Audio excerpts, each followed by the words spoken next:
Ahmad Dhani diapit Maya Estianty dan Mulan Jameela di pelaminan Al-Ghazali dan Alyssa. Bertiga dong.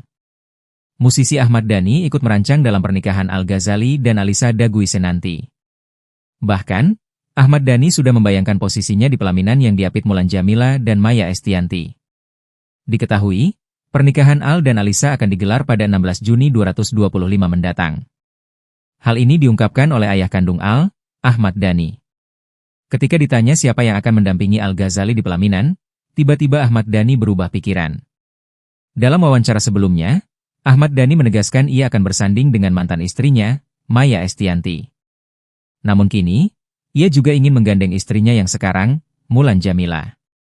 Dhani belak-belakan ingin berdampingan dengan Mulan Jameela dan mantan istrinya Maya Estianty. Adat Jawa. Bertiga dong, nanti saya, kiri Bunda Maya, sebelah kanan Mami Mulan, ungkapnya, Senin, 5 Mei 2025, dikutip dari Tribun Jateng. Ditanya lebih lanjut soal rencananya, Dhani mengaku tidak perlu persetujuan Maya untuk melakukan hal tersebut.